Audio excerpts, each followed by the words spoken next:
Hi guys, I know you can all relate to this, but when one succulent from your collection dies or gets sick or it's attacked by pests and not looking good, our mood is affected. And in the same way, when we see new growth or we see blooms, it makes us really happy. So in this video, I wanted to show you some exciting new growth on my succulents and also to show you some problem succulents and how they're doing. So let's take a look.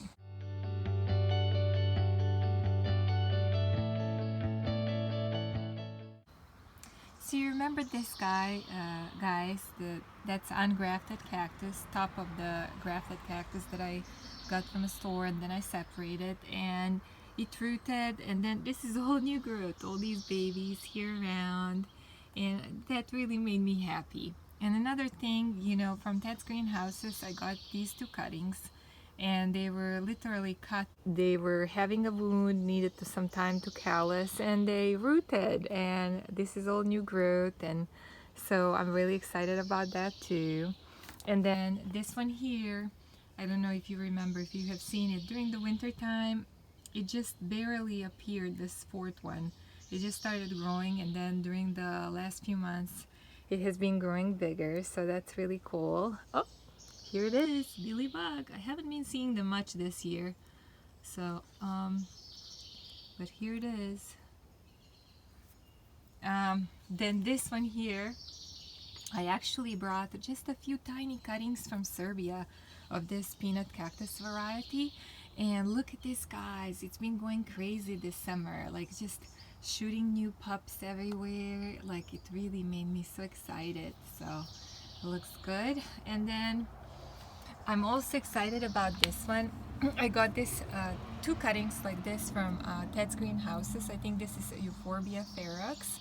The first one was so tiny, it became completely brown, dried up on the sun when I brought it. But this one rooted and then it started growing baby. So exciting. So I'm really excited about this little guy. Then I also got these tiny cuttings from this zigzag rickrack fishbone cactus, and you can see this is all new growth. This is new growth, this one here, these here, so really exciting. And then this one here, if you saw my Serbian collection, this is the one cactus from my Serbian collection. I think it's type of Rebutia that died. My mom overwatered it, but I did take the cuttings before I left Serbia last year. So this is the survivor. It got really etiolated during the winter time. I hope it's gonna survive and grow some pups. I don't know if you remember this guy. This is I think Little Jewel Pachaveria glauca, and it had black mold, and people told me to just cut it off, and I did, and since then it's been just growing slowly.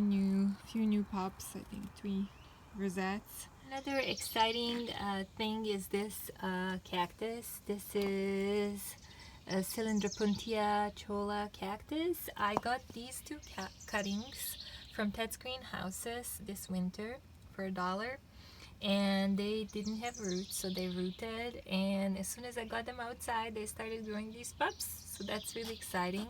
I just recently noticed they have something white on them. I don't know what this is. I think I'm gonna have to try to clean and spray it with something.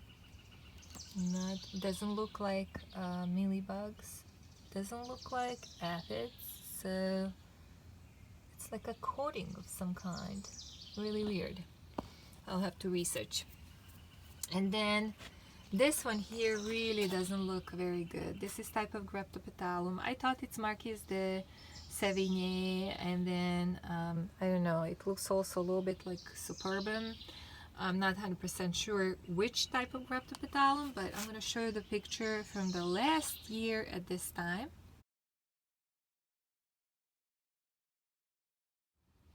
So you can see it was looking much better than now. One of the problems that I had with this, it was on the same shelf with some other plants that had mold issues, so I decided to spray it with neem oil before I got it outside. And even though it wasn't exposed to sunlight, neem oil seems to be harmful for this type of succulent. And there are some succulents that are very sensitive to neem oil, and a lot of leaves were just damaged and came off, and then I kept it in a shaded area so it etiolated. Now it's back up front here, gets regular water and sun, but it still doesn't look at its best. So I already took some of the cuttings and started propagating them because this really aesthetically doesn't look good. But then I left it like this, and I noticed that it's starting to grow rosettes on this bare stem. You can see there's one here, one here, one here, and then on this side there is two more growing, and then this stem is also growing a pup. This one here, even this one is preparing to grow some pups. So I decided to just leave it and see if it's going to be able to recover and look a little bit better. I'll show you the pieces that I have started propagating. So these guys I cut from the Graptopetalum that I show you, and they're starting to root. This is just a leaf of Lilacina echeveria that is starting to grow little roots, but no rosette yet showing. So hopefully these guys will root and grow. This is Super Donkey's tail, and it was also on the same shelf with some other plants that had mold issues. And it was a lot of leaves here close to the bottom that had a little black dots, kind of like this, that looked like mold. And a lot of them I have removed, but all the new growth was healthy. So I decided not to cut this plant, just let it grow. So I noticed that a lot of these leaves were just coming off that had mold anyway, and there was a little new pups growing on their place. So I'm just leaving this plant as well and seeing if it's going to recover on its own and fight this fungus, mold, whatever it is. It lost quite a bit of leaves, as you can see, but also has quite a bit left. So in a worst case scenario, I would just cut the tops and propagate them, but I'm hoping I'm not going to have to do that, and just hoping that these stems will get a little bit more full. Because this one here actually grew during the end of the winter, beginning of spring.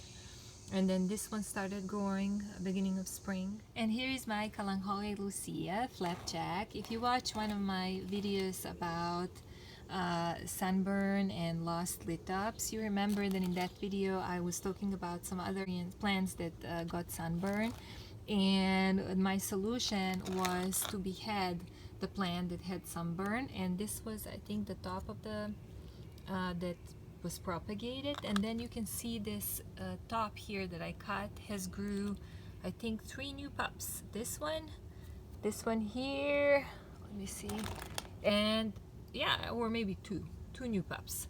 And it's finally getting colors. It's been taking a while, and I have been moving it in different spots to see where it's gonna get the best colors. So it's not quite that reddish orange color all over the wheel. See, there is still some very green and bluish leaves, but I'm really happy that it looks pretty good now.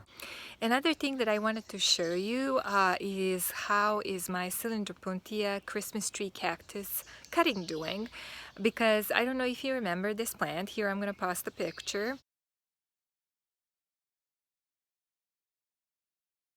But this pot was getting too big, and during the winter time I didn't have a place where to keep it, and it was just getting etiolated, like skinny on top and light green. And I decided to permanently leave it at the conservatory, and because they don't even have that type of cactus, and it is doing really good there. I think I have to sometimes take a picture and show you how it is doing.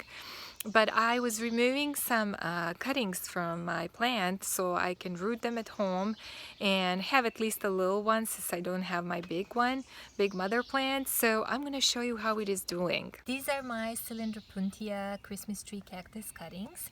This one I just brought from the conservatory 2 days ago, so it obviously doesn't have roots yet. But this one I brought about a week ago. And here it is, guys, a tiny little roots. I'm so excited. So hopefully this other one will root as well. So I'm gonna put them in a smaller pot, and I can still have this type of cactus since I don't have my original one.